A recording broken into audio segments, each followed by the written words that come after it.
আন্তর্জাতিক অপরাধ ট্রাইব্যুনালে সাবেক প্রধানমন্ত্রী শেখ হাসিনা সহ বেশ কয়েকজন আসামির বিরুদ্ধে গত 15 বছরের ইনফোর্সড ডিসঅ্যাপিয়ারেন্স অর্থাৎ গুমের অভিযোগের যে মামলাগুলি চলছে সেই মামলা সহ আরও জুলাই গণঅভ্যুত্থানে চলাকালে মানবতা বিরোধী অপরাধের মামলার চার্জ হিয়ারিং অর্থাৎ অভিযোগ গঠনের উপরে শুনানির দিন ধার্য ছিল।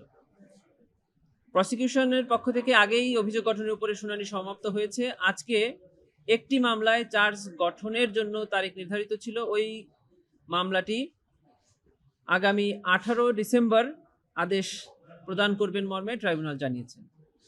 আর যে বাকি মামলাটি সেটির ডিফেন্সের পক্ষ থেকে অর্থাৎ আসামির পক্ষ থেকে অভিযোগ গঠনের উপর শুনানি সমাপ্ত হয়েছে এবং আগামী 21 ডিসেম্বর 2025 তারিখে অভিযোগ গঠনের উপরে আদেশের দিন নির্ধারণ হয়েছে। জুলাই গণঅভ্যুত্থান চলাকালে রামপুরাতে একটি মানবতা বিরোধী অপরাধের অভিযোগে ট্রাইব্যুনালে অভিযোগ গঠনের উপরে শুনানি ছিল, সেটিও পিছিয়ে আগামী 21 ডিসেম্বর 2025 তারিখে পুনরায় শুনানির তারিখ নির্ধারণ হয়েছে। ছাত্রলীগের তৎকালীন ঢাকা বিশ্ববিদ্যালয়ের একজন নেতা, সে অন্য একটি মামলায় গ্রেফতার ছিল, তাকে ট্রাইব্যুনালের আদেশ মূলে আজকে ট্রাইব্যুনালে উপস্থাপন করা হয়েছে। তাকে ট্রাইব্যুনাল কারাগারে প্রেরণের নির্দেশ দিয়েছেন এবং এই সংক্রান্তে ট্রাইব্যুনাল একটি নতুন মামলা রেজিস্টার করেছে। ডিফেন্সের পক্ষ থেকে ইনফোর্স ডিসঅ্যাপিয়ারেন্স মামলায় বেসিকলি যে গ্রাউন্ডটা আনা হয়েছে সেটা হলো যে ওই পার্টিকুলার অ্যাকিউজড পারসন ভিকটিমদেরকে যখন অ্যাবডাক্ট করা হয়েছে, অপহরণ করা হয়েছে, তখন ওনারা কেউ কেউ দেশে ছিলেন না, কেউ দায়িত্বে ছিলেন না, কেউ রিটায়ার্ড করেছেন, এই ধরনের আর্গুমেন্ট করেছেন।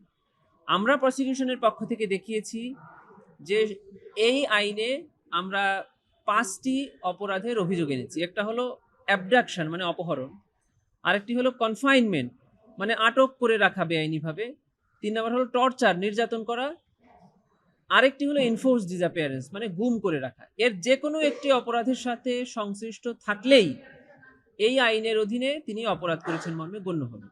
তো অ্যাবডাকশনের সময় উনি ছিলেন না, কিন্তু পরবর্তীতে যখন তাকে কনফাইন করে রাখা হয়েছে আয়না ঘরে অথবা গুম সংক্রান্ত যে কোনো সেলে, তখন কিন্তু ওনারা সেখানে দায়িত্বে ছিলেন, এটা ওনারা অস্বীকার করতে পারছেন না।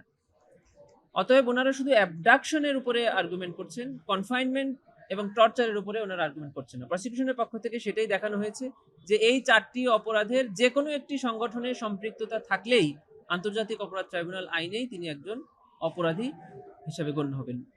সর্বশেষ কথা হলো যে এটা হলো চার্জ হিয়ারিং স্টেজ, এখানে সত্য বা মিথ্যা নিরূপণ করার কোনো সুযোগ নেই।